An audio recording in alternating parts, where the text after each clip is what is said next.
The darkness was absolute. In the suffocating blackness of the cave, two sisters huddled together, their father's ragged breathing the only sound breaking the oppressive silence. Outside, the world had ended, or so they believed. Just days ago, they had watched the sky split open. Fire rained down like judgment itself, consuming everything they had ever known. Their mother turned to salt for one backward glance. Their city obliterated in an instant. The screams of the dying still echoed in their minds. Now, in this cold stone tomb, the eldest sister made a decision that would echo through millennia. A decision born of desperation, fear, and the corrupting influence of a city that God Himself had deemed beyond redemption. This is their story. Years earlier, the Jordan Plain stretched before them like a dream, lush, verdant, impossibly beautiful. Lot stood beside his uncle Abraham, surveying the land with hungry eyes. Rivers cut through fertile valleys. Cities gleamed in the distance, their towers reaching toward heaven.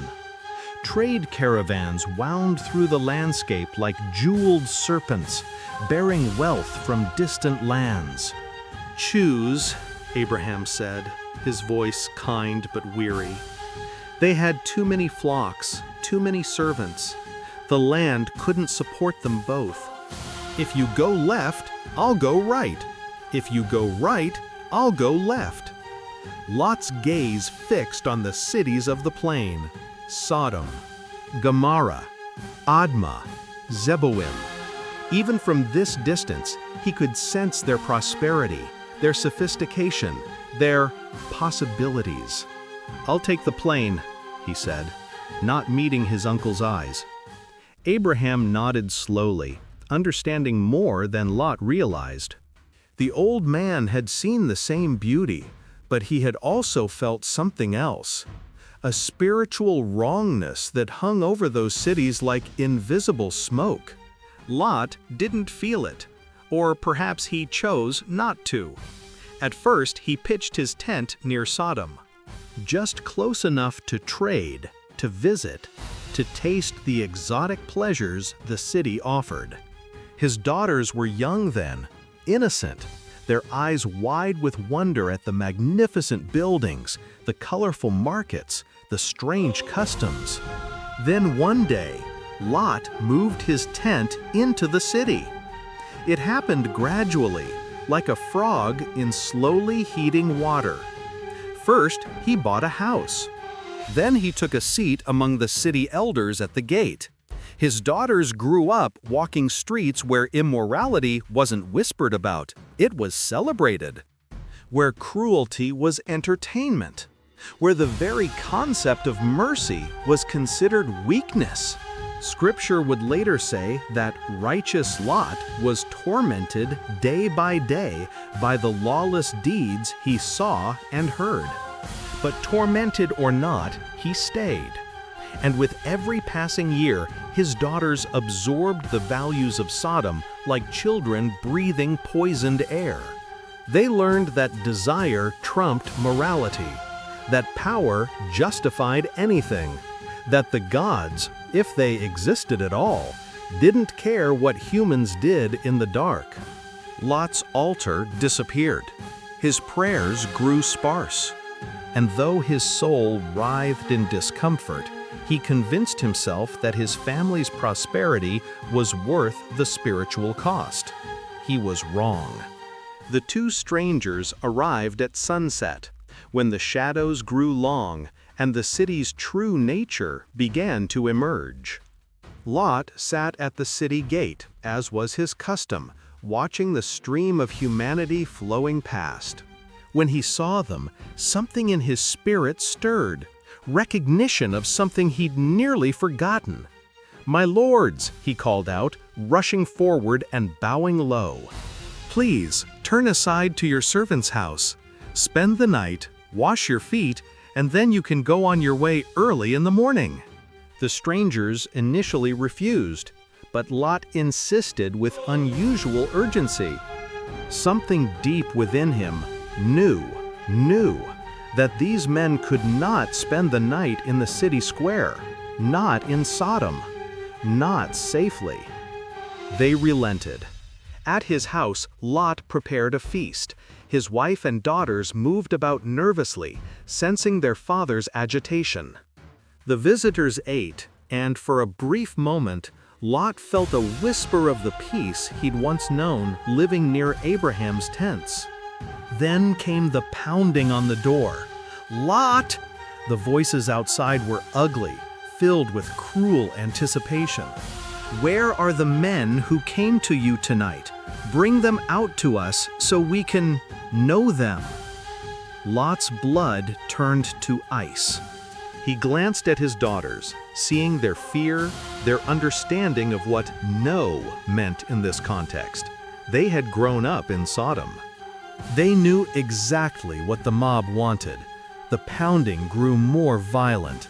The wood of the door began to crack. What Lot did next would haunt him forever. In desperation, he opened the door slightly and stepped outside, closing it behind him. "No, my friends. Don't do this wicked thing," he pleaded, his voice shaking. "Look, I have 2 daughters who have never slept with a man. Let me bring them out to you, and you can do what you like with them. But don't do anything to these men, for they have come under the protection of my roof." Inside, his daughters heard. Their father had just offered them to a mob. The crowd's response was immediate and vicious. "Get out of our way!" someone shouted. "This fellow came here as a foreigner, and now he wants to play the judge. We'll treat you worse than them." They surged forward, pressing against Lot, ready to break down the door. Then the strangers pulled Lot back inside, and everything changed. A brilliant flash of light. The men at the door began screaming, clawing at their faces. "I can't see! I'm blind!"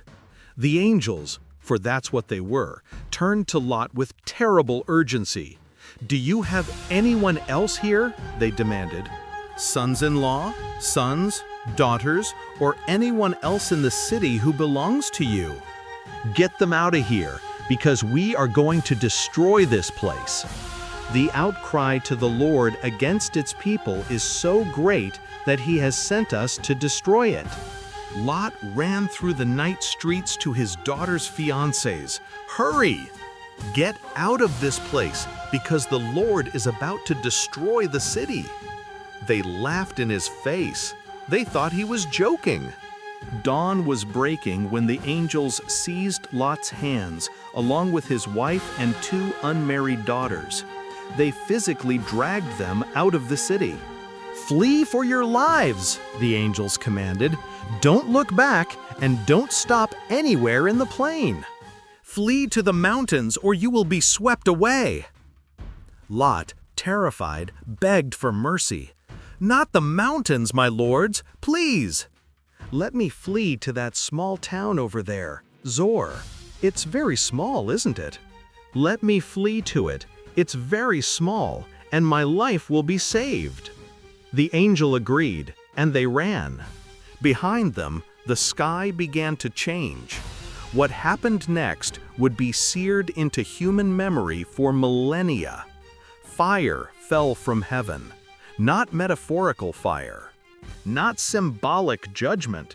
Actual physical fire mixed with burning sulfur rained down from the sky, turning day into apocalyptic night.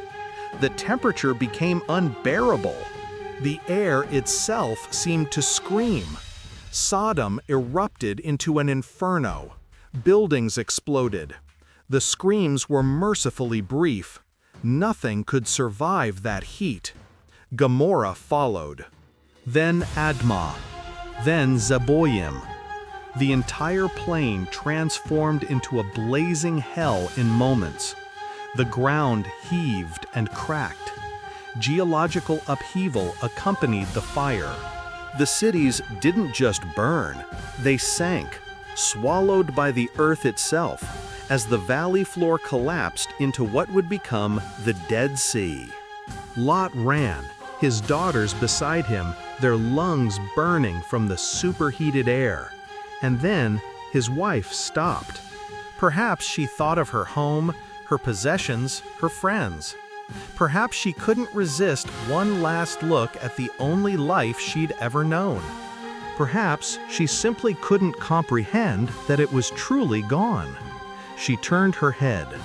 The pillar of salt became a landmark for generations, a monument to the cost of loving the world more than obeying God. Lot and his daughters never even knew she'd stopped until they reached Zoar. When they finally looked back, she was gone. Zoar was small, as Lot had said. It had been spared, barely, at Lot's request. But as Lot stumbled into the tiny town with his traumatized daughters, he couldn't shake the terror that gripped his soul. The heat from the destruction was still palpable. Smoke blotted out the sun. Ash fell like black snow. The ground continued to tremble with aftershocks. What if God changed his mind? What if the fire came here too?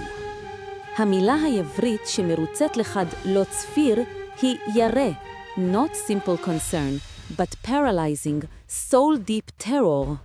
In this context, the Hebrew term yareh is used to express not just ordinary concern, but a deeply intense sense of fear. This was a man who had lost everything: his wife, his home, his wealth, his status, his sons-in-law, all gone in hours. He had survived, but at what cost? His daughters watched him deteriorate. The confident city dweller who had sat at Sodom's gate was gone, replaced by a broken man who flinched at every rumble, every gust of wind, every change in the light. "We can't stay here," he muttered one night, his eyes wild. "It's not safe. Nothing in the valley is safe." "Father," the angel said, the eldest began. "The mountains," he interrupted. "We have to go to the mountains." So they fled again, this time into the rugged hills east of the Dead Sea. They found a cave, one of hundreds in the limestone cliffs, carved by millennia of wind and water. It was dark, cold, and isolated. Perfect, Lot thought. Far from any city, far from judgment, far from everything. They settled in. Days passed, then weeks. The world outside the cave didn't exist for them. No travelers passed by. No shepherds called out in the distance. The smoke from the destroyed cities still hung in the air, creating a gray twilight even at midday. In that cave, isolated from all civilization, something broke inside Lot's daughters. The eldest daughter stood at the cave entrance, staring out at the desolate landscape. Nothing moved. No bird sang. The air tasted of ash and salt. Behind her, deeper in the cave, her father slept fitfully, and her sister ground grain into flour with methodical, mindless repetition. "How long?" the younger sister asked, not looking up. "How long do we stay here?" The eldest didn't answer immediately. She'd been thinking, dangerous, desperate thoughts that grew stronger each day.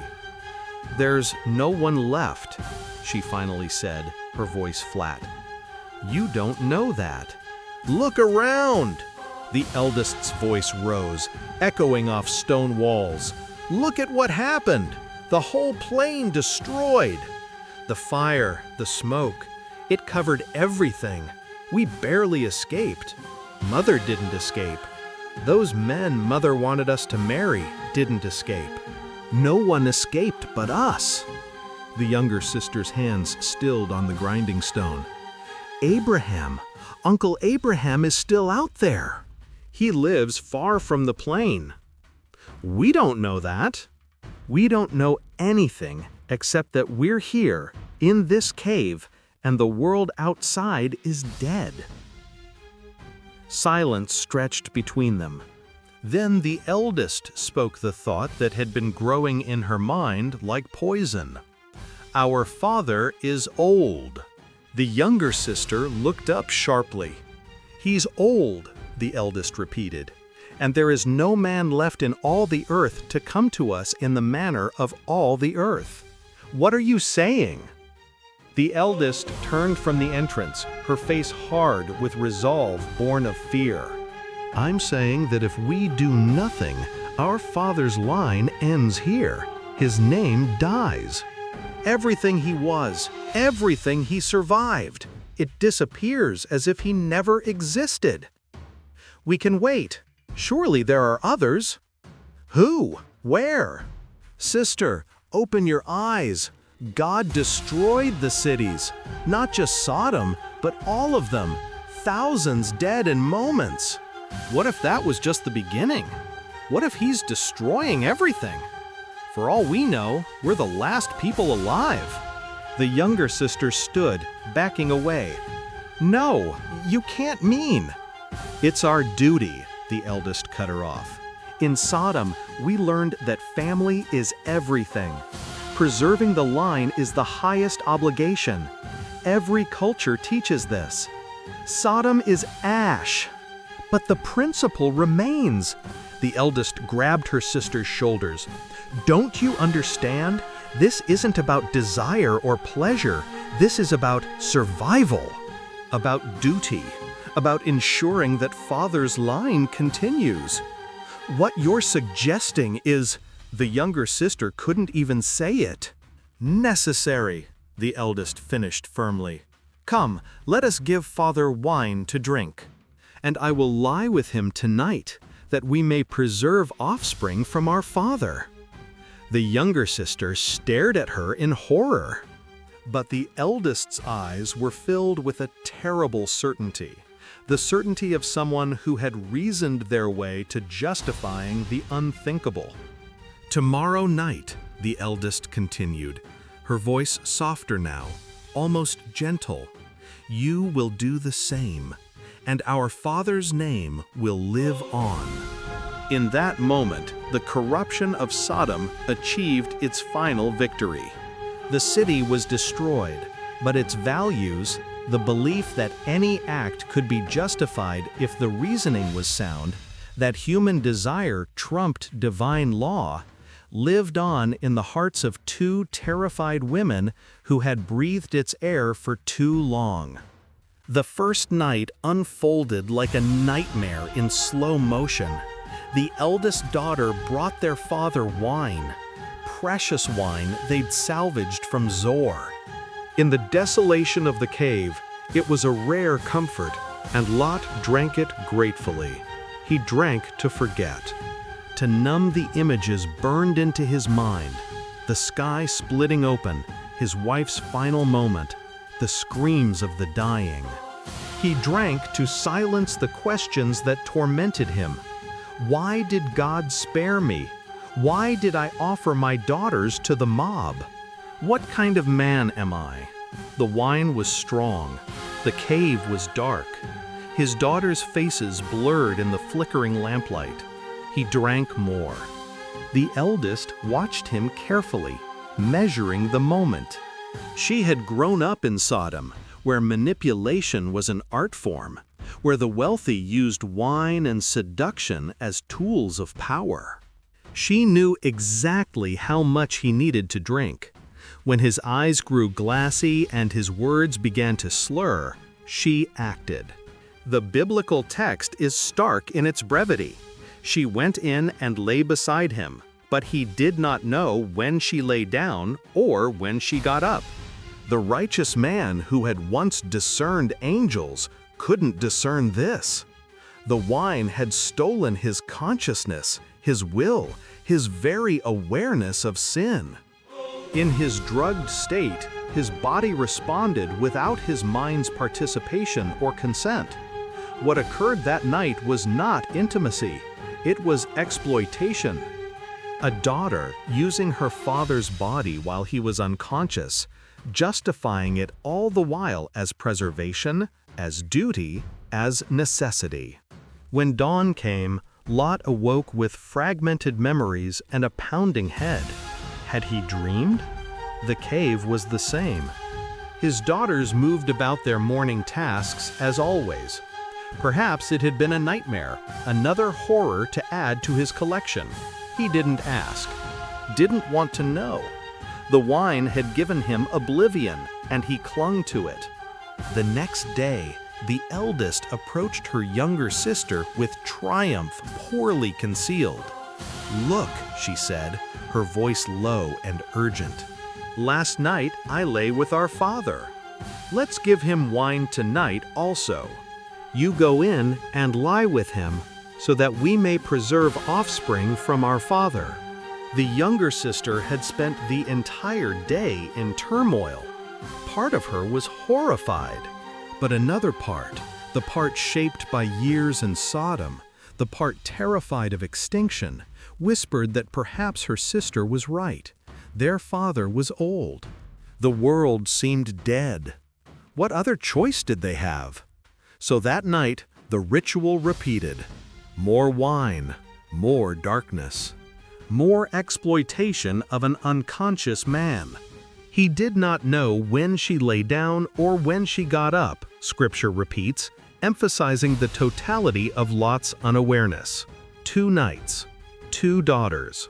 And the righteous man knew nothing. What the daughters had convinced themselves was preservation was actually corruption achieving its final victory. They had fled Sodom's fire, but they carried Sodom's values in their hearts. They thought they were saving their father's name. In reality, they were condemning it. Weeks passed, then months. The sisters began to show signs of pregnancy. Lot, if he suspected anything, said nothing. Perhaps the trauma had broken something in him beyond repair. Perhaps shame kept him silent. Perhaps he genuinely never knew. But the evidence would become undeniable. The eldest gave birth first. She named her son Moab, literally from father. The name was a confession carved in flesh, a truth that could never be hidden. Every time someone spoke his name, they would remember his origin. She didn't name him in shame, though. In her mind, she had done something noble.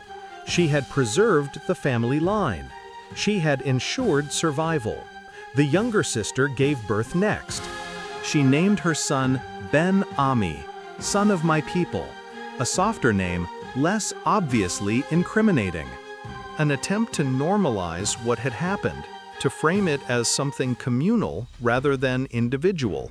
But the truth remained, encoded in their very existence. These were children born of fear, not faith, of wine, not God's will, of desperation, not divine promise. The biblical text gives us no record of Lot's reaction to these births. Perhaps he died shortly after, taking his suspicions or knowledge to the grave. Or perhaps he lived long enough to understand exactly what had happened in those wine-soaked nights and spent his remaining days in silent agony. Either way, his line continued. But at what cost? Moab and Ben-Ami grew to manhood and founded nations.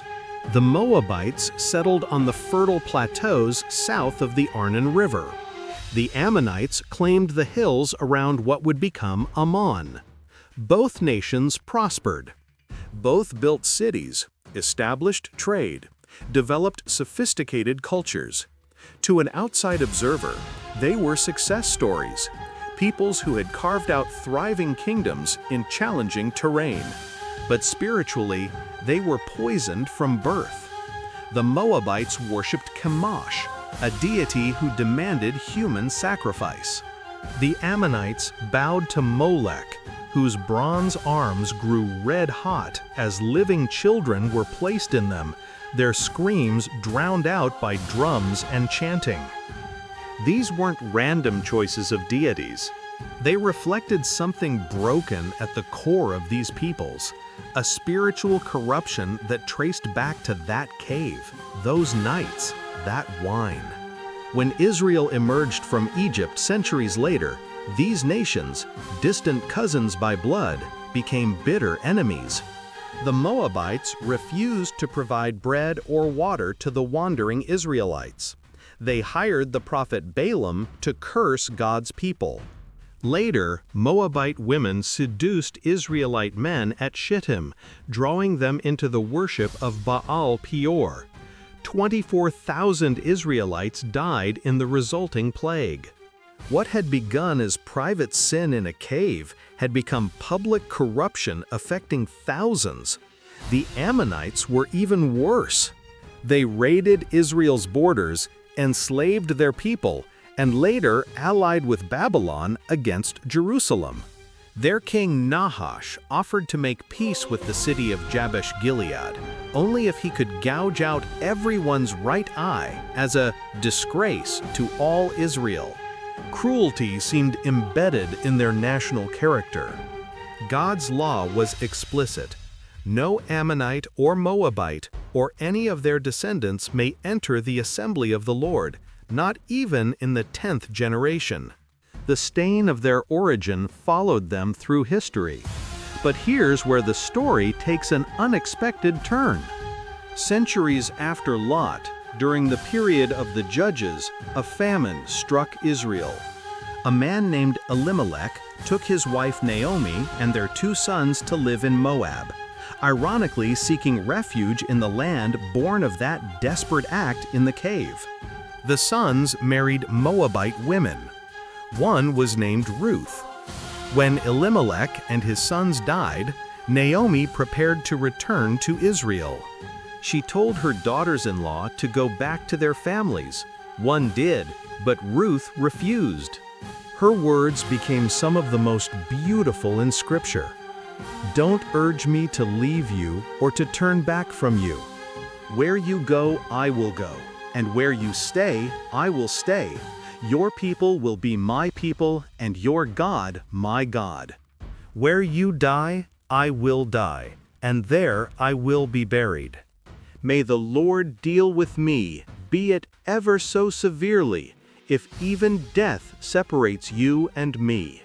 This was a Moabite woman, a descendant of that night in the cave, choosing the God of Israel over Chemosh, choosing faith over her entire upbringing, choosing light over the darkness that had defined her people.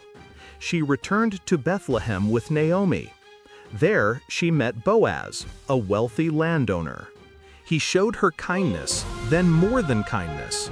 Eventually, he married her, and from that union came a son named Obed. And Obed had a son named Jesse, and Jesse had a son named David. King David, Israel's greatest king, the man after God's own heart, the one from whose line the Messiah would come, had a Moabite great-grandmother. The genealogy of Jesus in the book of Matthew deliberately includes Ruth. The lineage of Christ, traced through the generations, includes a woman from a nation founded in shame and sin. This is the scandalous grace of God. What began in darkness in a cave ended in light in a manger. What started with wine and shame ended with communion and glory. The line tainted by incest became the line through which redemption entered the world. God took the worst consequences of human sin and wove them into His plan of salvation. So what do we learn from this disturbing story? First, environment matters. Lot's daughters didn't wake up one day and decide to commit incest.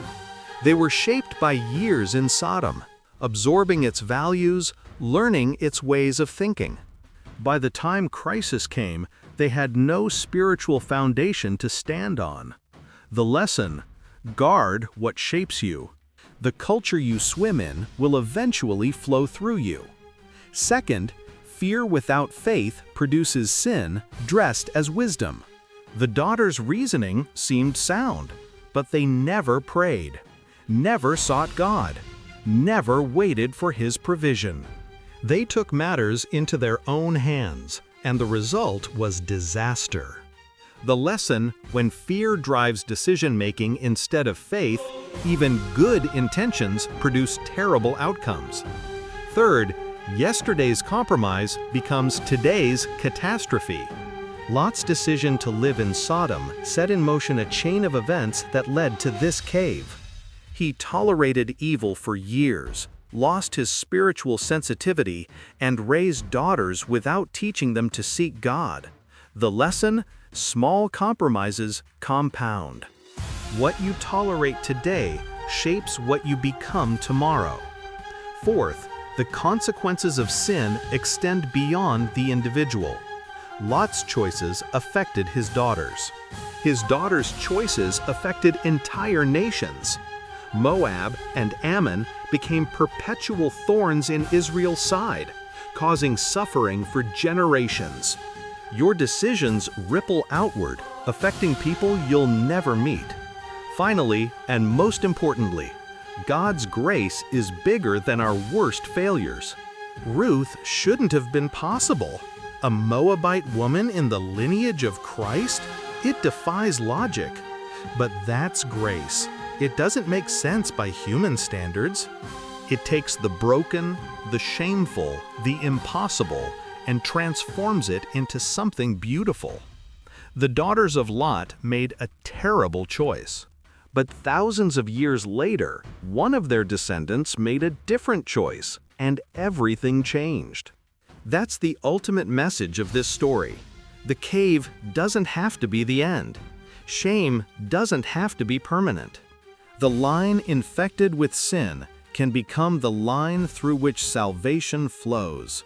Where sin increased, grace increased all the more. Imagine, for a moment, that cave one last time.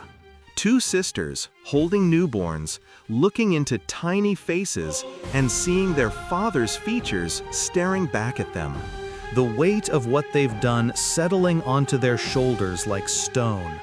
Did they feel triumph, horror, some twisted mixture of both? We don't know. Scripture is silent on their emotions, but we know they named those children with names that would tell the story forever. They couldn't hide what they'd done. Didn't try to, really. The truth was written in flesh and blood. And now, thousands of years later, we still tell their story. We still wrestle with the questions it raises. We still see in it a mirror of humanity's capacity for self-deception, for rationalizing sin, for believing that the end justifies the means. But we also see, if we look carefully enough, the first glimmers of redemption, the setup for a story that would take centuries to unfold. A story where grace triumphs over sin, where light overcomes darkness, where a Moabite woman's faithfulness rewrites the destiny of nations. The cave was real. The sin was real, the consequences were real, but so was grace. And in the end, grace won. For where sin abounded, grace abounded much more. Romans 5:20.